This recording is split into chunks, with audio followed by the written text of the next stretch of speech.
Hello, welcome to our YouTube channel CNW 24/7. I wish you all the best of the day. I am your TG signing in.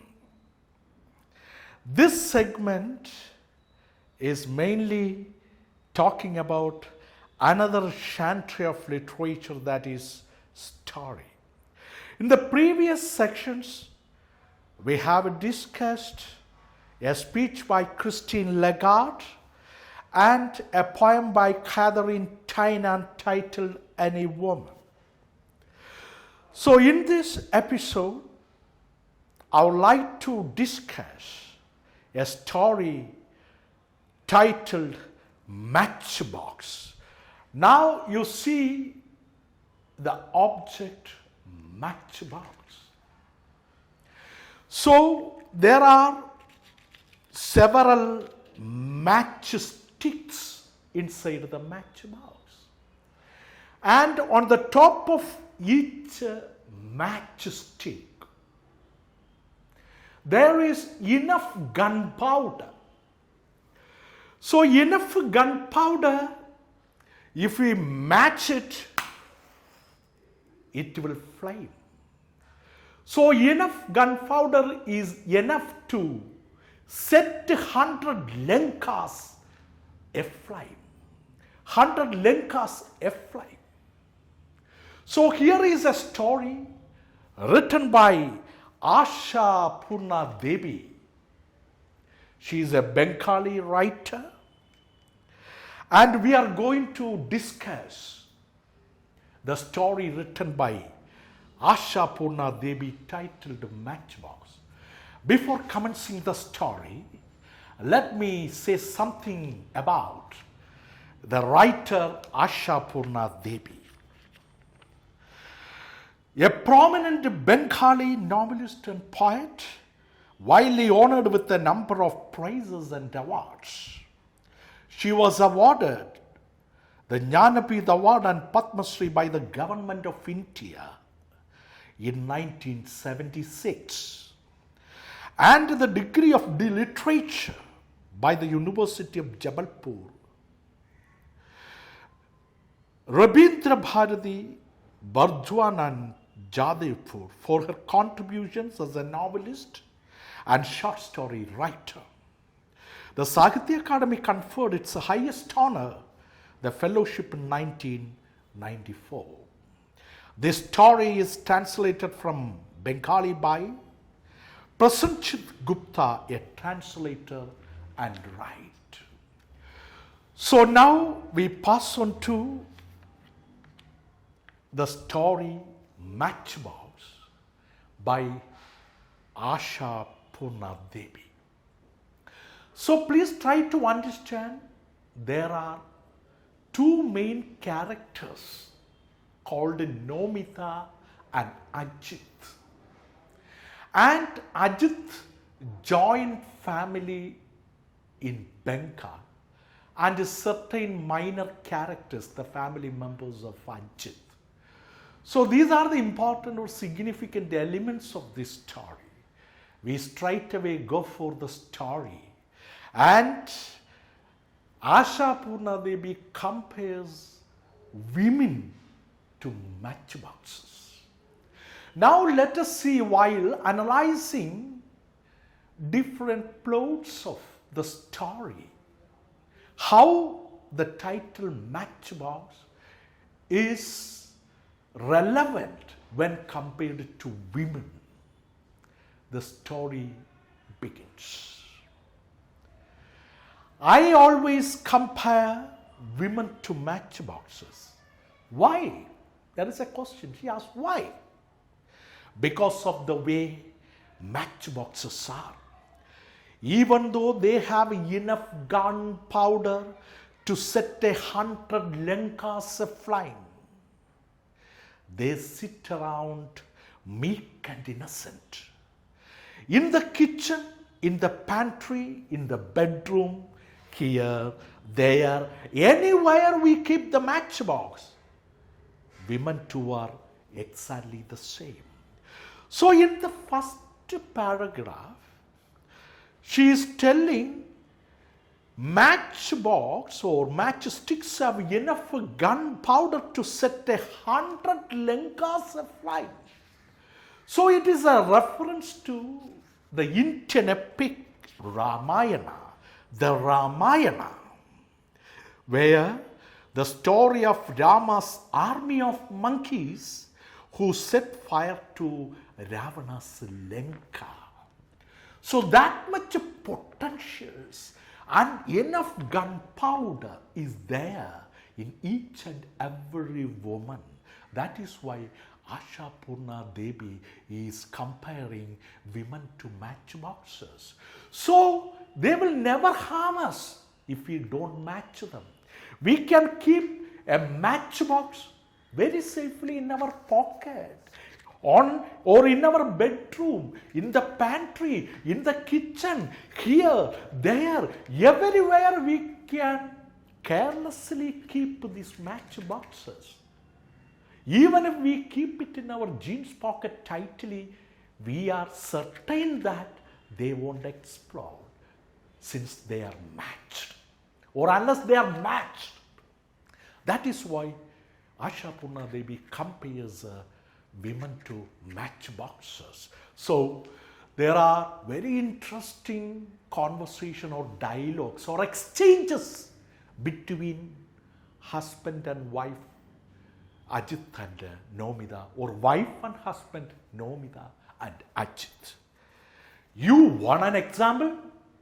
ASHAPURNA Devi is asking us, do you want an example? Then look carefully at that enormous 3-story house in front of us. So she is citing us a 3-story house. Enormous, magnificent, large 3-story house in front of us. Sunday morning, day is Sunday, it's the morning time. The washerman has come and is waiting. So in Bengal, there are washermen coming and waiting at each house for collecting dirty clothes for washing. So here in the story, the washerman has come and is waiting. Moments before handing over a heap of Ajit's dirty clothes to the washerman, Nomida goes through the pockets one last minute and discovers a letter from the pocket of some of the dress of Ajit. A letter.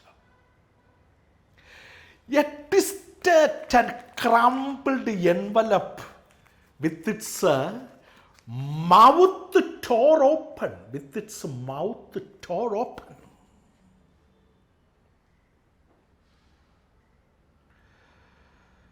Goes through the pockets and a last time and discovers the letter. A twisted, crumpled envelope with its mouth torn, and on the envelope, Nomida's name is written.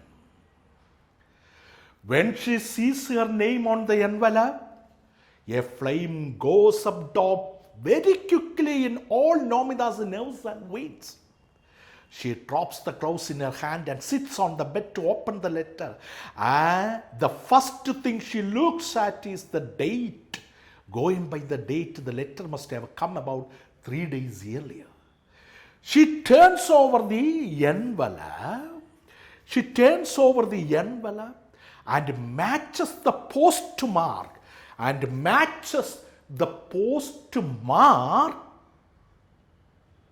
To the date that to bears the same witness. Yes, the letter came 3 days ago. Ajit has opened the letter and read it, then crumpled it and twisted it and dropped it into his pocket and left it there. Hasn't felt the need to mention it even once to Nomida. Even if Ajit procured the letter of Nomida, he did not even mention about the letter to his wife Nomida. The flame that had gone up top now burns steadily, hissing and sounding its note on each of her mind's strings.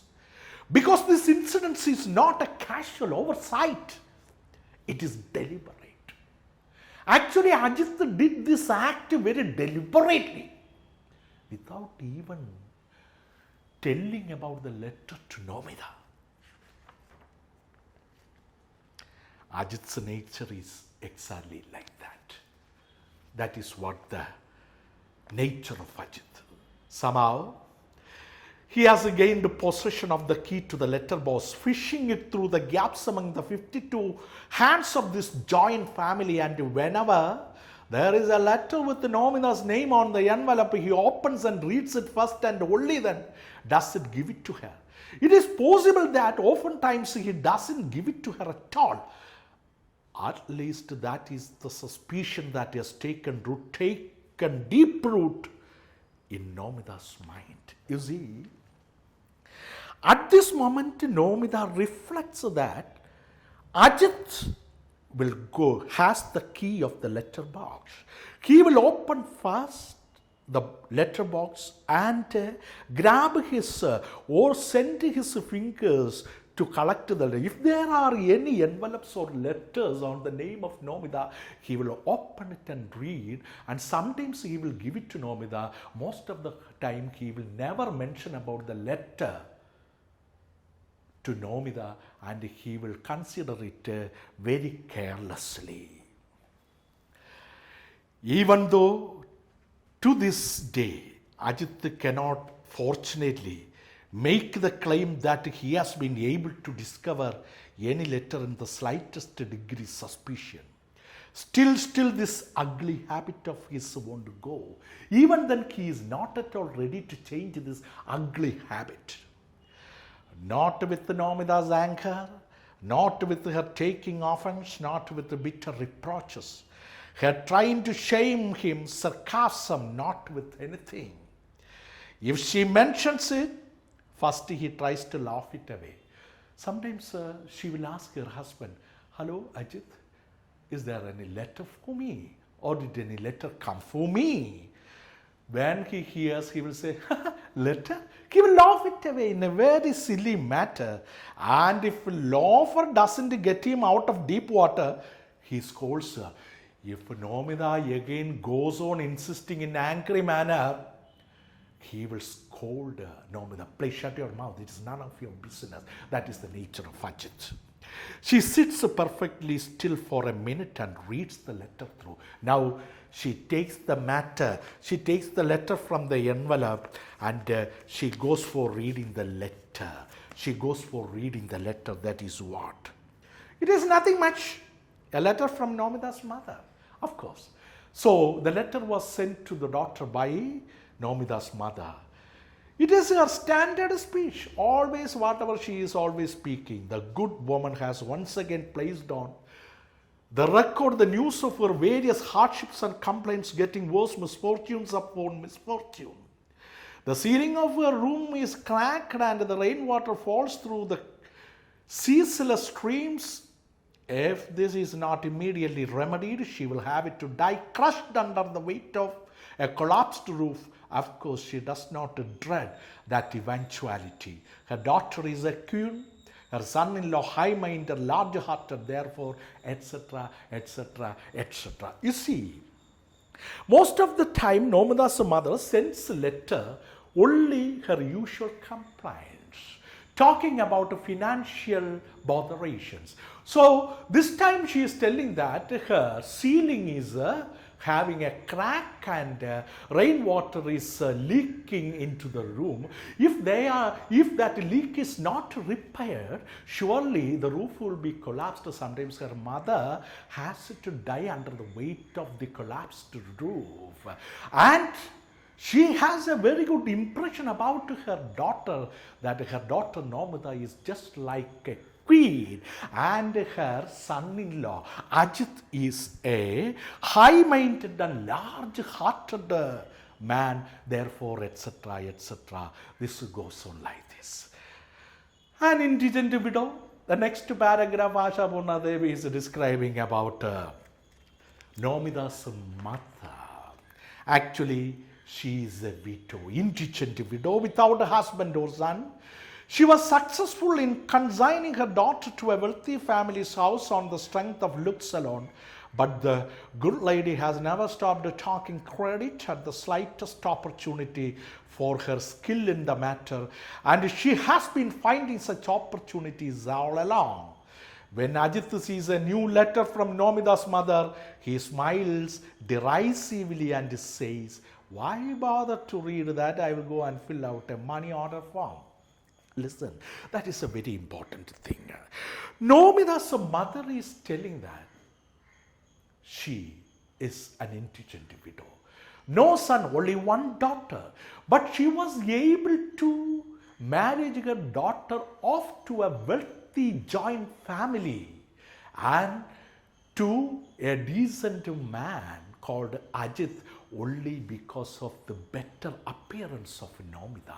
That is why she is calling her daughter is a queen. She is pretty looking. That is why this indigent widow, Nomida's mother, could manage to marry her daughter Nomida to a wealthy joint family, Bengali joint family. And whenever there is a letter comes to Nomida from her mother, Ajit will derisively just talk the matter. What else? No need of reading the letter. I know. Actually, the letter is for demanding some money. Better than reading the letter, I must go to a post office and a money order form I must fill and send some money to your mother.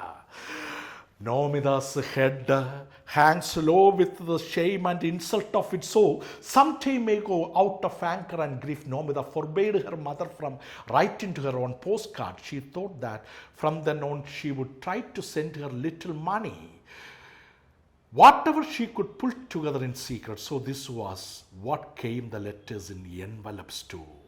Suddenly, Nomida flames into anger at her mother. Why? Why does she keep on begging like this? Why don't she let Nomida keep her self-respect, her dignity? No. This time she will write and tell her mother clearly, "I can't do anymore. Don't hope for anything from me." That is another very important mental conflict suffered by Nomida. So, in the initial stages, Nomida's mother used to write letters or something, communication on postcards.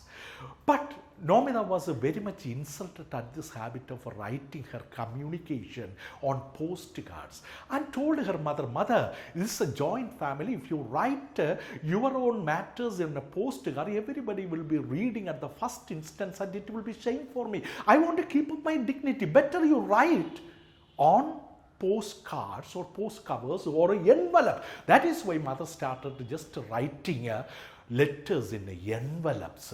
And many of the occasions Nomida was very angry. She told mother, "Please don't ask me. I am not going to send any money here onwards.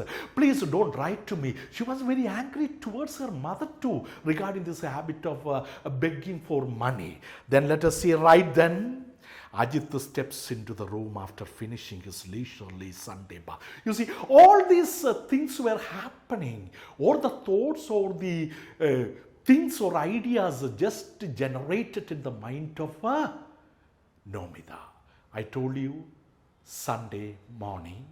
So while she was sitting in the bedroom, Ajit was coming out of the bathroom after having his Sunday leisurely bath.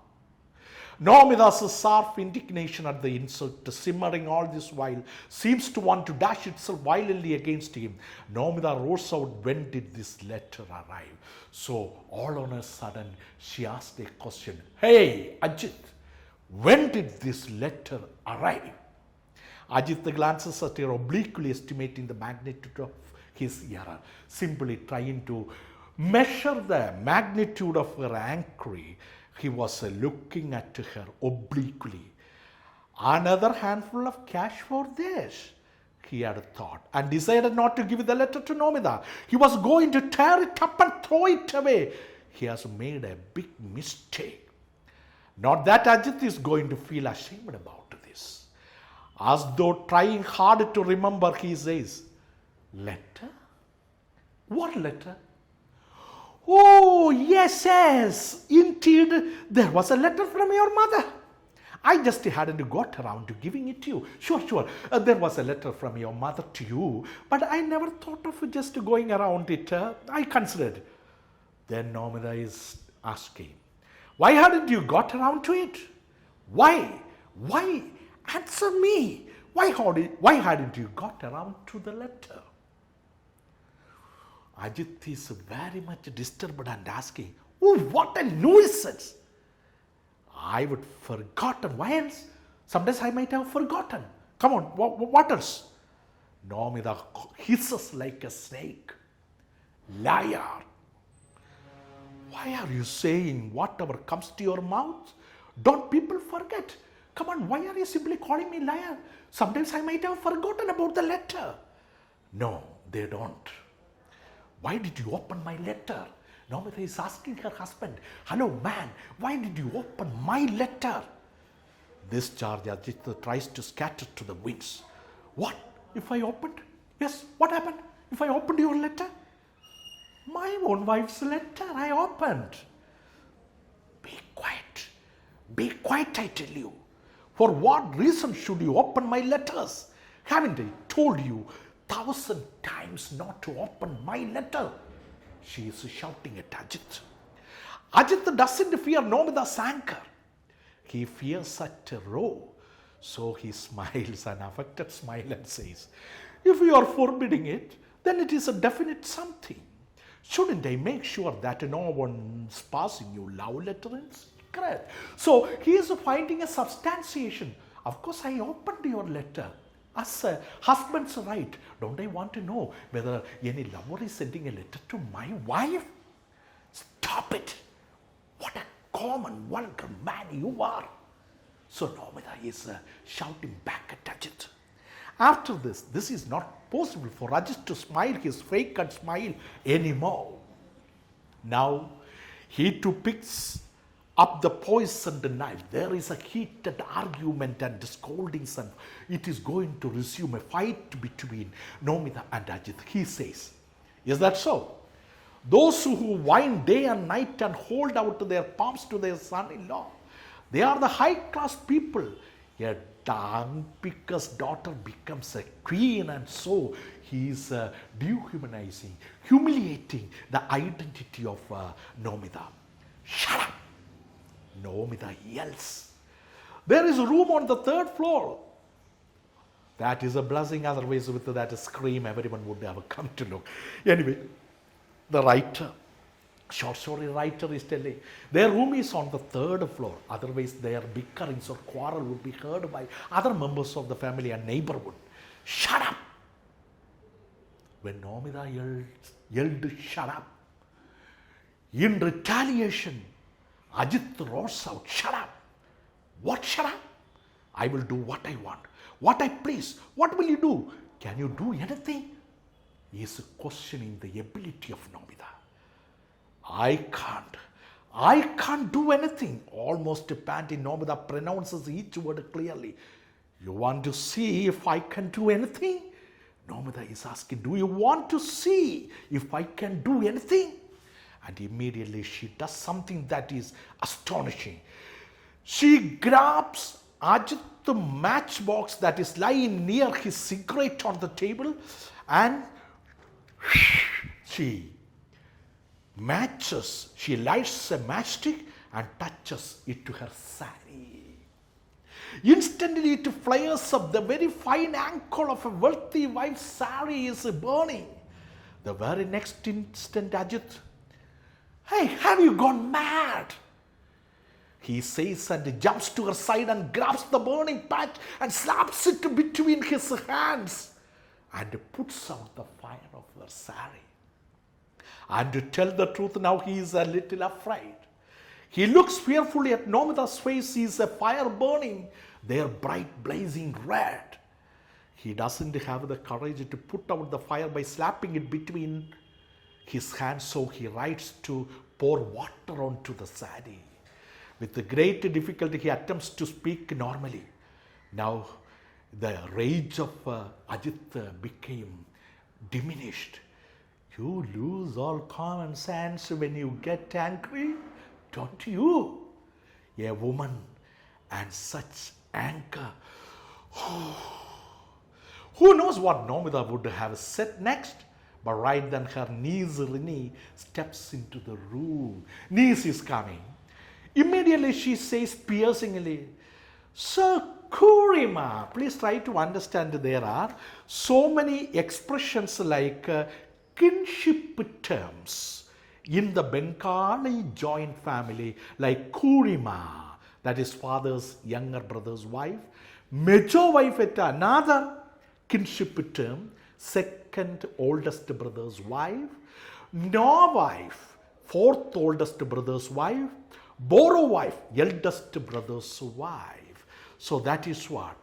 Kurima, how much longer does the washerman have to wait? If you don't want to give him any of your clothes, at least tell him that. So when the story started, there was a washerman waiting for collecting the dirty clothes. At that time only the incident happened. So there another character, that is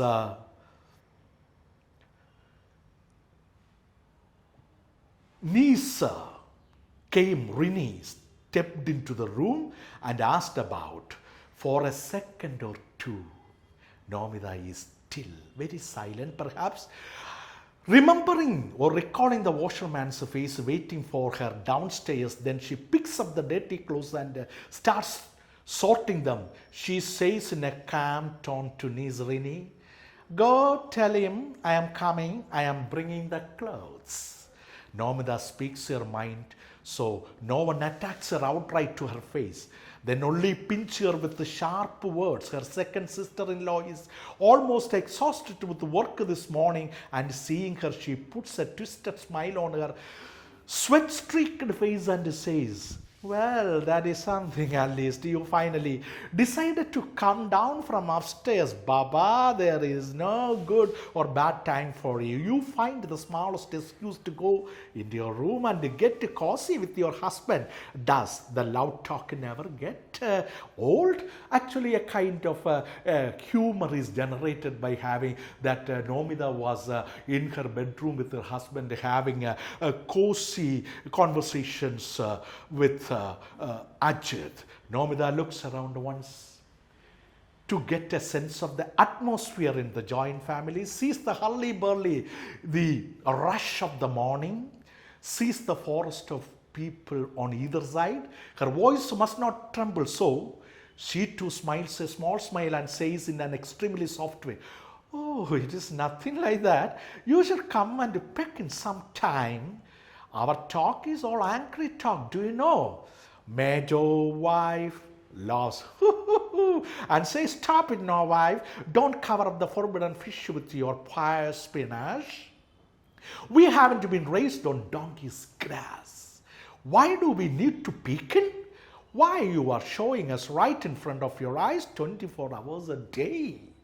Nomida laughs at that can bring an attractive flush to a wife's face. After laughing that laugh, she says, Con, you say the naughtiest things. The busy Boro wife runs up. Have you chopped the vegetables yet? Or are you just telling stories? And suddenly she stops and starts, What is that? What is this unlucky thing now, wife? How did you burn your ankle that way? So these are the day-to-day exchanges and house chores going on in the Bengal joint family. Nomida too starts, but only for a moment. The next instant, she folds the ankle back quickly and says laughing, Oh, don't remind me, it's exactly what you keep warning me about. I didn't listen. And see what happened. I used my ankle to lift a hot pot of water off the stove, and that did it. So they were engaged in domestic chores of that day. Nomida pulls the basket of potatoes towards herself and sits down to peel potatoes in her. And in her mind, she keeps thinking about how she might be able secretly send her mother a few rupees. She can really write to her, I can't do any more. Don't hope for anything from. Even then she is engaged in doing the house chores. She is thinking how to send some money to her mother secretly. And she wanted to tell her mother, don't hope for anything from Nomida. Over there, the entire village knows Nomida is a queen.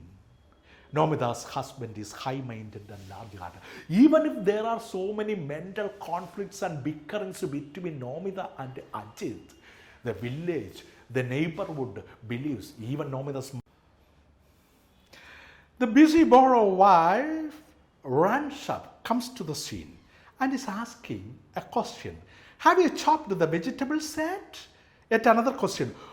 Or are you just telling stories? And suddenly she stops and starts. What is that? What is this unlucky thing now, wife? How did you burn your ankle that way? Nomida too starts, but only for a moment. The next instant, she folds the ankle back quickly and says laughing, oh, don't mind. Don't mind me. It is exactly what you keep warning me about. And listen. And see what happened? I used my ankle to lift a hot pot of water off the stove, and that did it. Nomida pulls the basket of potatoes towards herself and sits down to peel the potatoes. And in her mind, she keeps thinking about how she might be able sincerely to send her mother a few rupees. She can really write to her, I can't do anymore, don't hope for anything from me.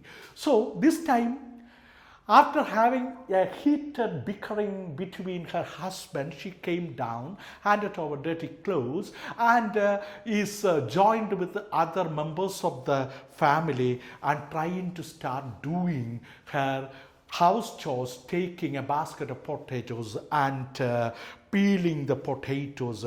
Now, while she is doing the house chores, she is thinking in her mind how secretly to send some money to her mother. And she wanted to warn her mother not to write letters. And she decided to send or scold her mother or send information that please don't ask me money again. And asked her mother, please don't hope anything from my part.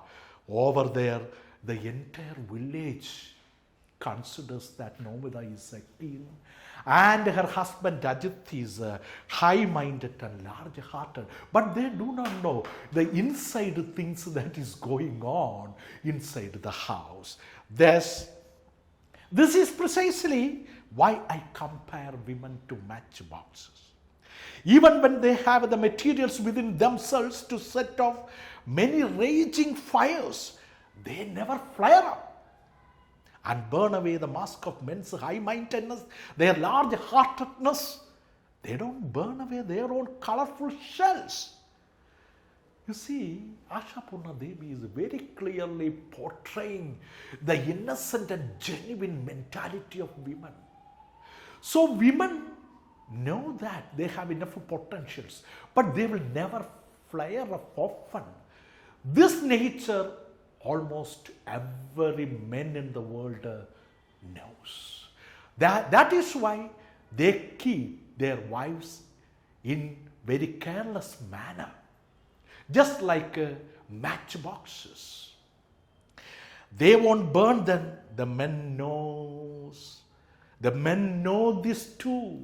Of course, very often these matchboxes will never flare up. That is what.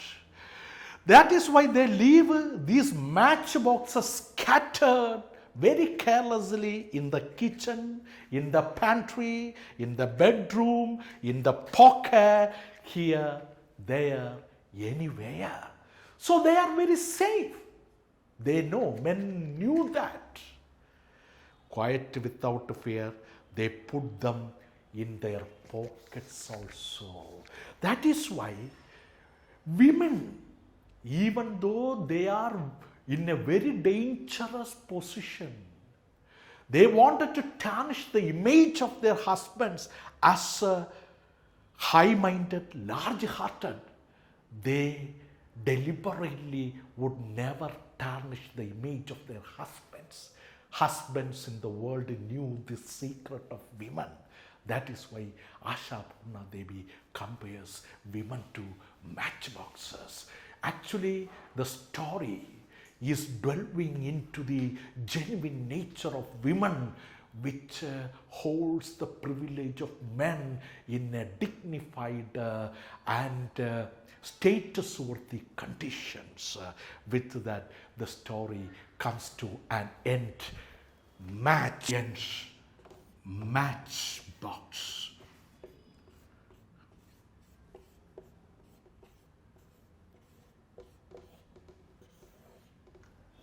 Story ends matchbox.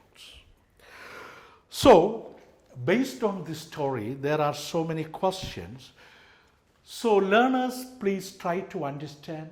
When you come to attend these sessions, please try to keep the textbook in front of you. There may be possible questions connected with the stories. Write a character sketch of Nomita.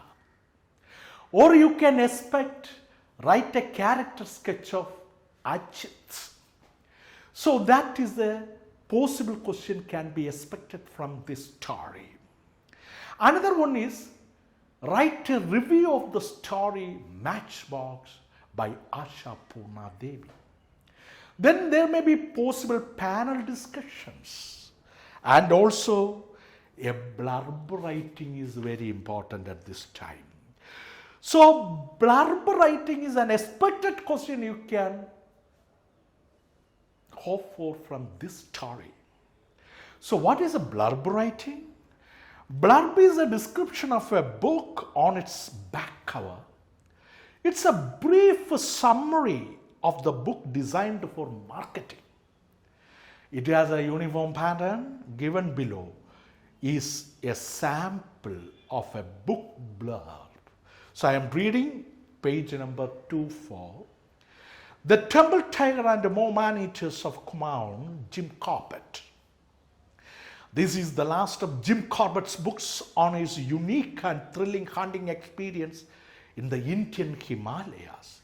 Corbett writes with an acute awareness of all jungle sights and sounds. His words charged with the great love of the human beings that lay within his hunting terrain, together with the modesty, calm and precision of this prose. These qualities make these stories very much a part of the classic Corbett corpus. There is a quotation regarding the bar.